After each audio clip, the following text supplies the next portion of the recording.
ओम श्री गणेशाय नमः। ओम श्री सरस्वत्यै नमः। श्री सद्गुरुदेवाय नमः। आदरणीय भक्तजनों, सादर नमस्कार। कल हमने आप लोगों को गरुड़ महापुराण के आचार कांड में 95वें अध्याय में गृहस्थ धर्म निरूपण, गृहस्थ धर्म के बारे में आपको श्रवण करवाया था। आज हम आप लोगों को वर्ण संकर जातियों का प्रादुर्भाव, किस प्रकार से उनका प्रादुर्भाव होता है, गृहस्थ धर्म क्या है, वर्ण धर्म क्या है, तथा 37 प्रकार के अनध्याय, उनके बारे में आपको श्रवण करवाएंगे। बोलिए आनंद कंद भगवान की जय। नारायणं नमस्कृत्य नरं चैव नरोत्तमं देवीं सरस्वतीं व्यासं ततो जयमुदीरयेत्। श्री सद्गुरुदेवाय नमः। याज्ञवल्क्य जी कहते हैं, अब मैं संकर जातियों की उत्पत्ति एवं गृहस्थादि के श्रेष्ठ धर्मों का वर्णन करता हूँ। बता रहे हैं वर्ण संकर जातियाँ किस प्रकार से हैं, उनका मैं बताता हूँ उनके बारे में। ब्राह्मण पुरुष से विवाहिता क्षत्रिय कन्या में मूर्धावशक्त,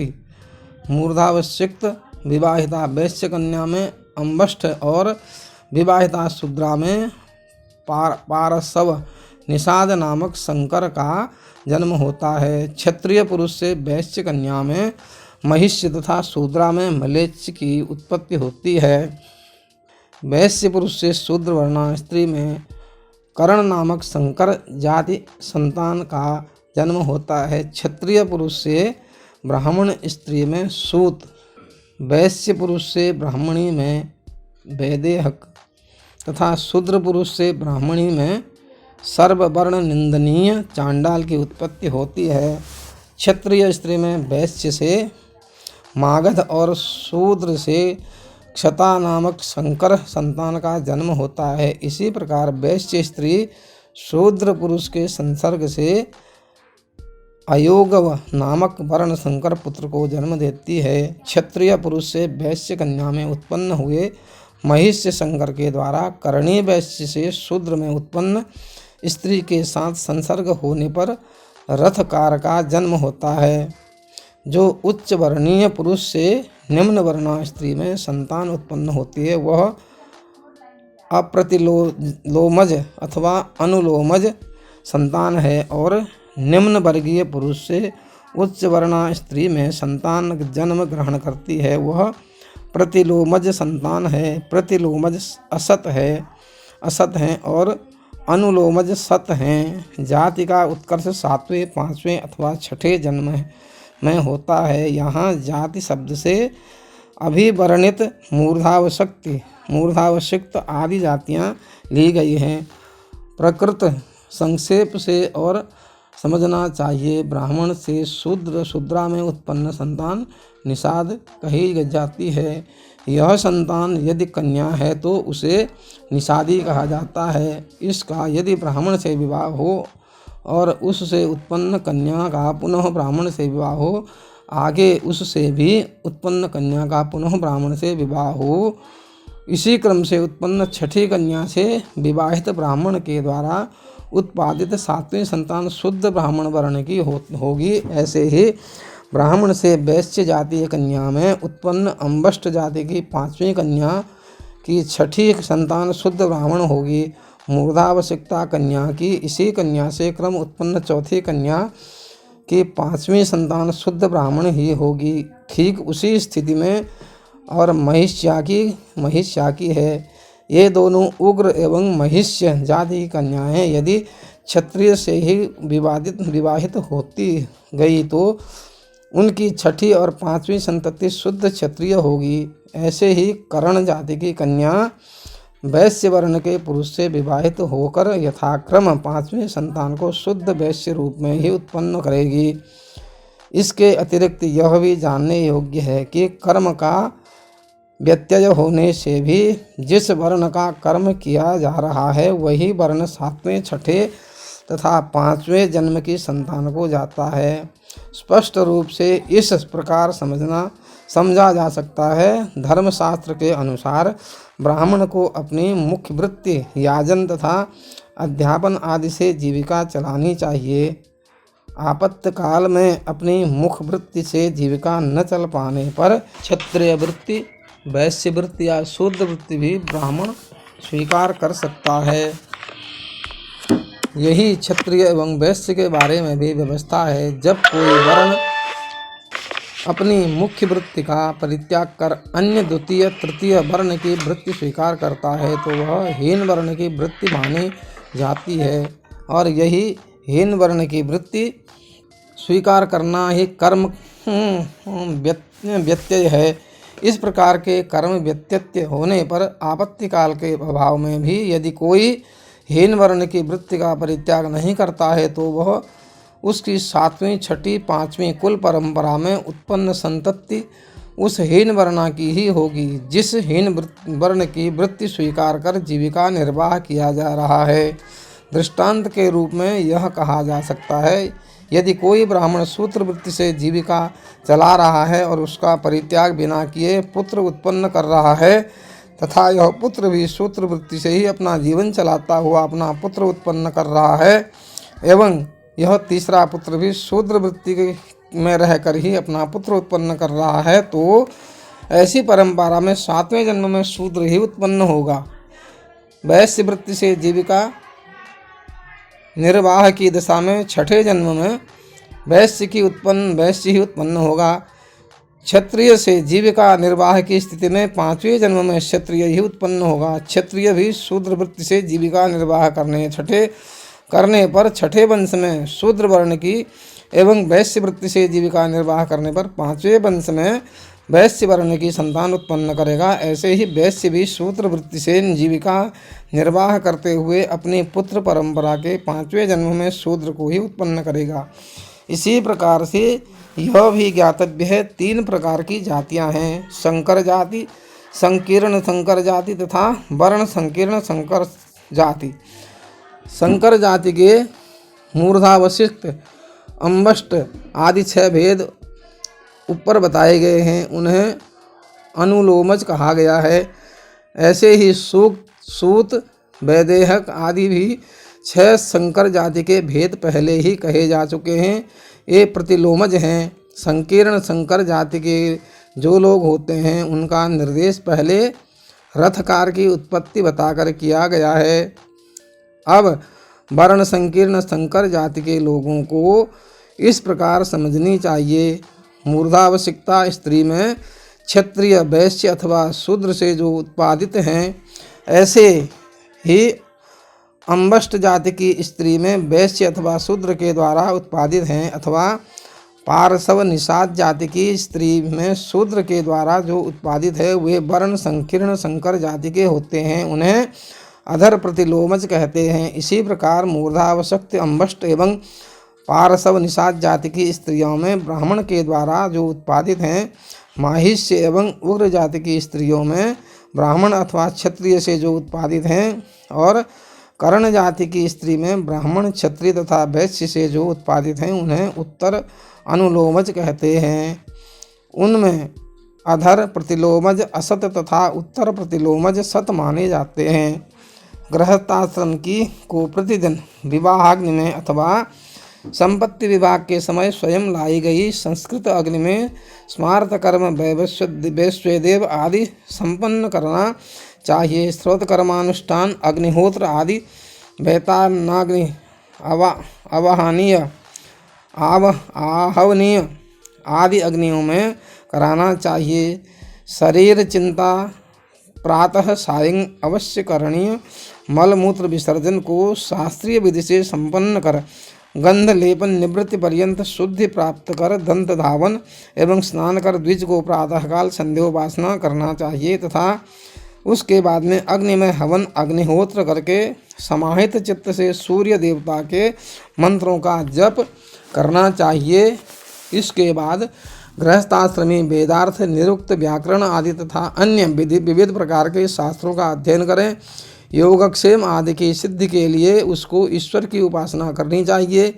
वह स्नान करके देवताओं और पितरों का तर्पण तथा पूजन करे। तदनंतर वेदों को उसको वेद पुराण तथा इतिहास का यथाशक्ति अध्ययन एवं आध्यात्म की विद्या का जप चिंतन करना चाहिए। तत्पश्चात भूत, पितर, देव, ब्रह्म और मनुष्य जाति के लिए गृहस्थ बलिकर्म स्वधा होम स्वाध्याय तथा अतिथि सत्कार करें।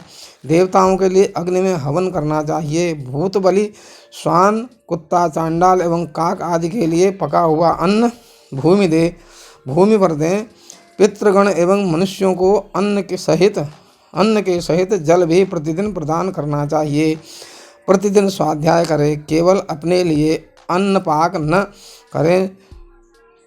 स्ववासिनी, अपने पितृघर में रहने वाली विवाहिता स्त्री, वृद्ध, गर्भिणी, व्याधि पीड़ित, कन्या, अतिथि तथा भृत्यों को भोजन प्रदान कर गृह स्वामिनी और उसका पति शेष बचे हुए अन्न का भोजन करें। अग्नि में पंच प्राणाहुति देकर अग्नि की निंदा न करते हुए भोजन करना चाहिए। भोजन के आदि और अंत में आपोषण विधि से आचमन करें और सम्यक प्रकार के पका हुआ हितकारी स्वल्प भोजन बालकों के साथ करना चाहिए। पात्रादि से आच्छादित अमृत तुल्य भोजन द्विज को करना चाहिए। यथाशक्ति अतिथि एवं अन्य वर्णों को क्रमशः भोजन देना चाहिए। सायंकाल भी आए हुए अतिथि को लौटाना नहीं चाहिए। उसमें विचार करने की आवश्यकता नहीं है। सुव्रत ब्रह्मचारी एवं सन्यासी भिक्षुक को सत्कार पूर्वक भिक्षा प्रदान करनी चाहिए। द्वार पर पधारे सभी को भोजन कराना चाहिए। प्रतिवर्ष स्नातक, आचार्य एवं राजा की पूजा करनी चाहिए। ऐसे ही मित्र, जामाता एवं ऋत्विक प्रतिवर्ष पूजनीय हैं। पथिक को अतिथि तथा वेद पारंगत को श्रोत्रिय कहा जाता है।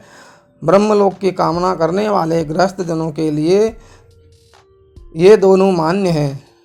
सम्मान आमंत्रण के बिना ब्राह्मण को दूर से ही यहाँ बने हुए पकवान को प्राप्त करने की अभिलाषा नहीं करनी चाहिए। गृहस्थ को ब्राह्मणों को दूसरे के यहाँ बने हुए पकवान को प्राप्त करने की अभिलाषा नहीं करनी चाहिए। गृहस्थ को वाणी, हाथ पैर की चंचलता एवं अति भोजन करने से बचना चाहिए।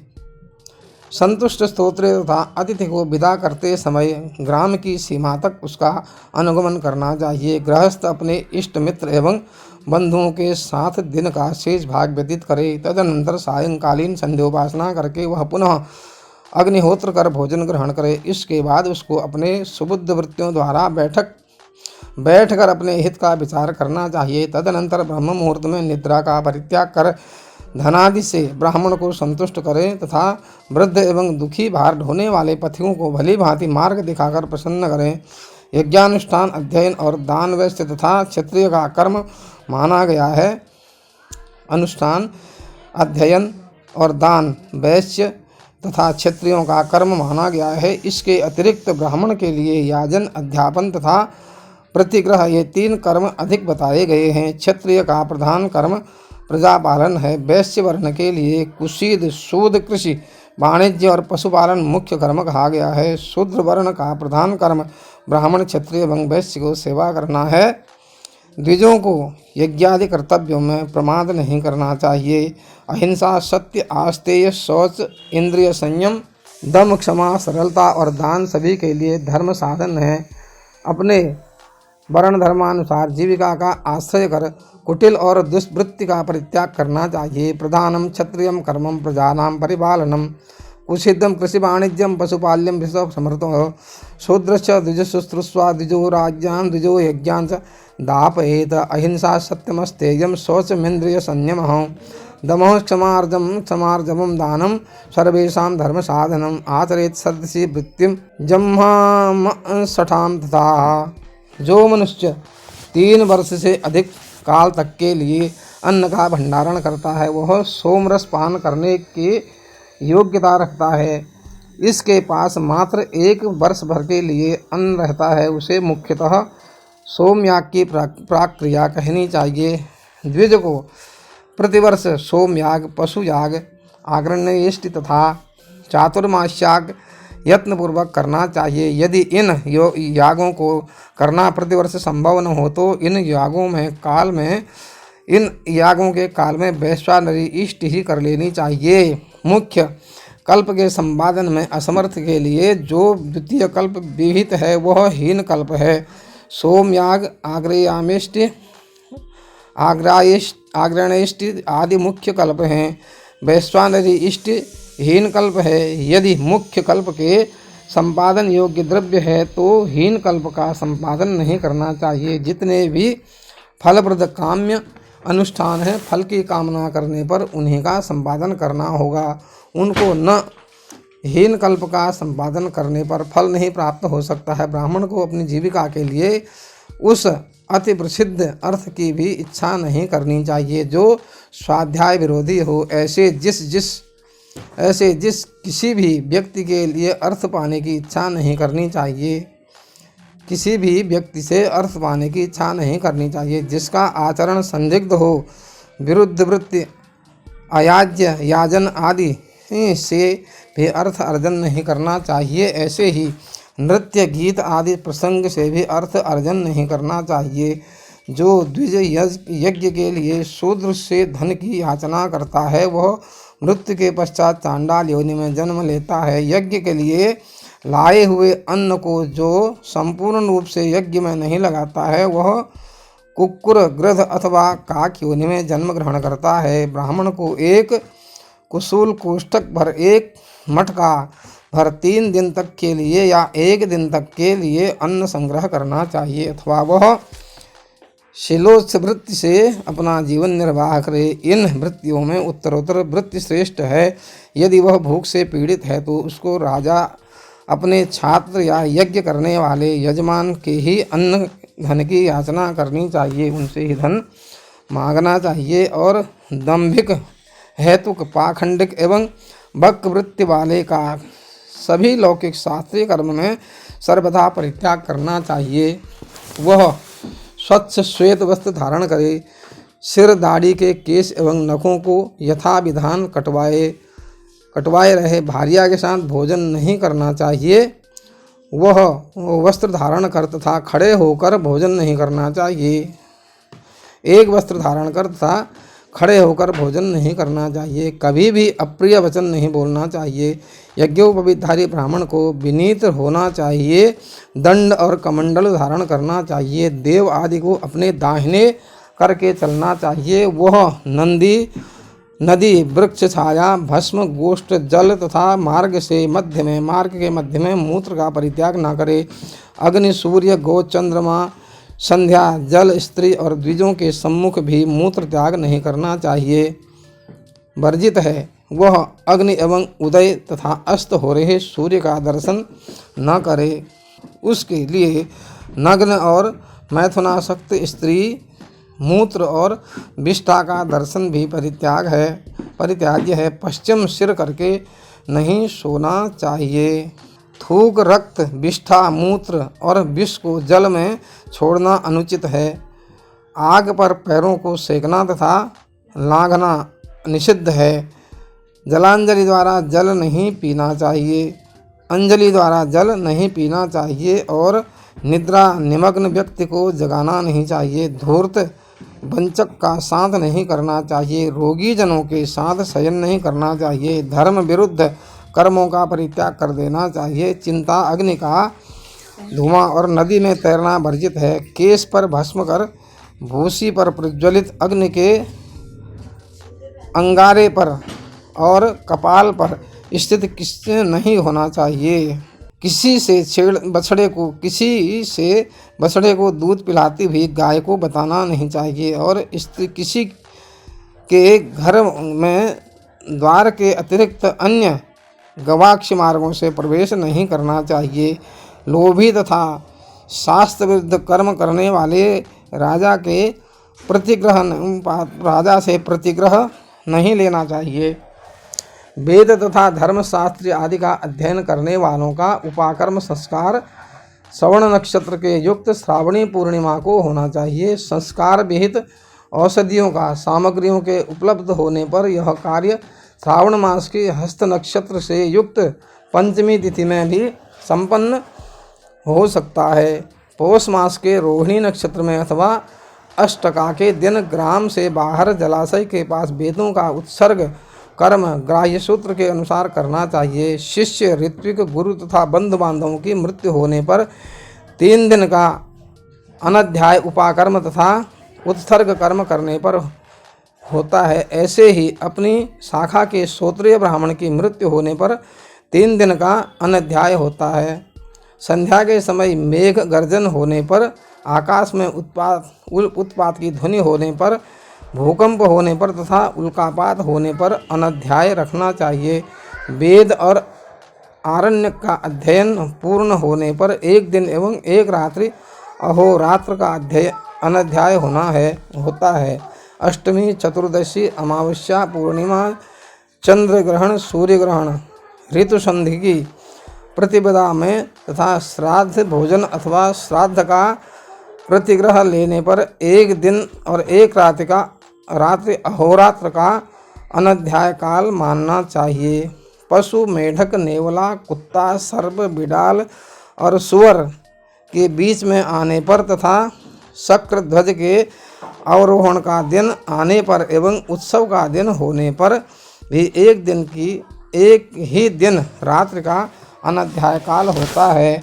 कुत्ता, सियार, गर्दभ, उल्लू, गधा, उल्लू, सामवेद तथा बच्चों के कोलाहल और पीड़ित जनों की दुख भरी ध्वनि होने पर, अपवित्र वस्तु, शव, शूद्र, अंत्यज, शमशान और पतित व्यक्ति का समीप्य होने पर तत्काल अनध्याय होता है। अपवित्र वेश में, अपवित्र अवस्था में,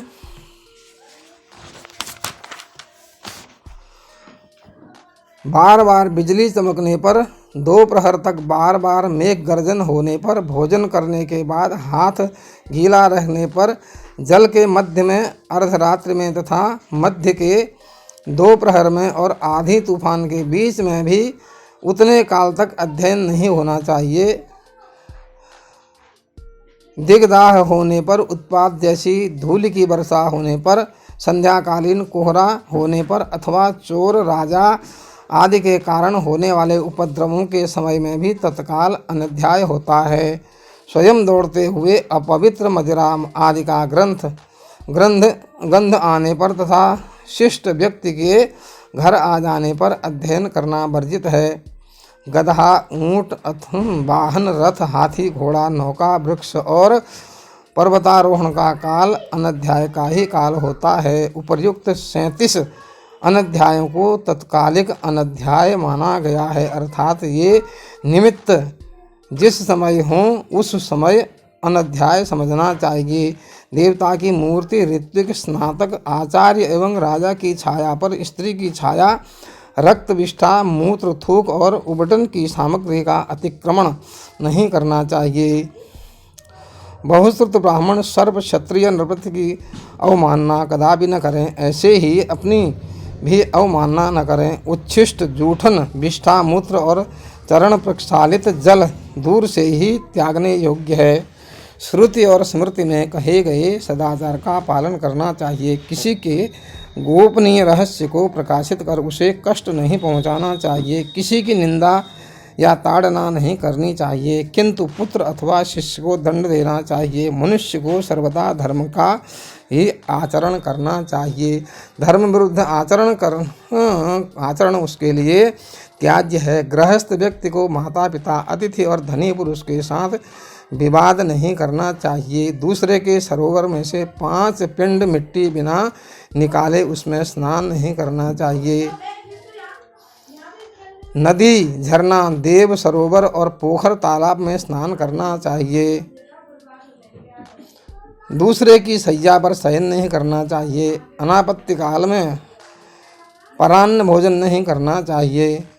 कृपण, बंदी, चोर, अग्निहोत्र न करने वाले ब्राह्मण, बांस का काम करने वाले, न्यायालय में जिसका दोष सिद्ध हो चुका है, सूदखोर, वेश्या, सामूहिक दीक्षा देने वाला चिकित्सक, रोगी, क्रोधी, नपुंसक, रंगमंच से जीविका चलाने वाला, उग्र, निर्दयी, पतित, ब्रात्य, दंभी, उच्छिष्ट भोजी, शस्त्र विक्रेता, स्त्री के बस में रहने वाला, ग्राम्य याजक, ग्राम के देवताओं की शांति के लिए अनुष्ठान करने वाला, निर्दयी राजा, धोबी, कृतघ्न, कसाई, चुगलखोर, झूठ बोलने वाला, सोम विक्रेता, बंदी तथा स्वर्णकार, इनका अन्न कदापि नहीं खाना चाहिए। बाल तथा कृमि, कीड़े आदि से युक्त भोजन एवं मांस नहीं खाना चाहिए। बासी उच्छिष्ट युक्त सुक्त पका हुआ वो अन्न जो अधिक काल बीतने के कारण विकृत हो गया है, कुत्ते द्वारा स्पृष्ट, पतित द्वारा देखा हुआ, रजस्वला से स्पृष्ट, संघुष्ट तथा पर्यायान्न भोजन त्याज्य है। गाय से सूंघा गया, पक्षियों के द्वारा उच्छिष्ट और जानकर पैर से छुआ गया अन्न भी त्यागने योग्य होता है। यद्यपि शूद्र का अन्न नहीं लेना चाहिए, तथापि जो शूद्र परंपरा से ही अपने यहाँ सेवक है, गोपालन करने वाला है, कुल परंपरा से ही जो मित्र के समान व्यवहार करने वाला है, परंपरा से अपने यहाँ हल वाहे का काम करने वाला है, कुल परंपरा से जो निर्धारित नाई है, इनके अतिरिक्त वह शूद्र जिसने मन, वाणी, शरीर एवं कर्म से सर्वथा अपने को समर्पित कर रखा है, ऐसे शूद्रों का अन्न स्वीकार किया जा सकता है। घी आदि स्निग्ध पदार्थों से युक्त अन्न यदि बासी है या बहुत काल से रखा हुआ है तो भी ग्रहण करने योग्य होता है, किंतु घृत या तेल आदि से सम्मिश्रित न होने पर भी गेहूँ, जौ और गोरस से तैयार किए गए पदार्थ यदि बहुत देर तक रखे गए हैं तब भी ग्रहण किए जा सकते हैं। यदि विकृत न हुए हों तो देव और अतिथि को बिना समर्पित किया हुआ तिल, तंडुल मिश्रित पदार्थ, यवागु, खीर, पुआ तथा पूड़ी का भोजन व्यर्थ हो जाता है। पलांडु और लहसुन आदि, प्याज और लहसुन आदि उग्र पदार्थों का सेवन करने पर चंद्रायण व्रत करना चाहिए। जो पुरुष पशु हत्या करता है वह पशु के रोम परिमित काल तक घोर यातनाओं को सहन करते हुए नरक में वास करता है। अभोज्य पदार्थों का परित्याग करके अपनी सद्गति की भावना से प्रभु से क्षमा याचना और प्रार्थना करता हुआ व्यक्ति भगवान को प्राप्त करता है।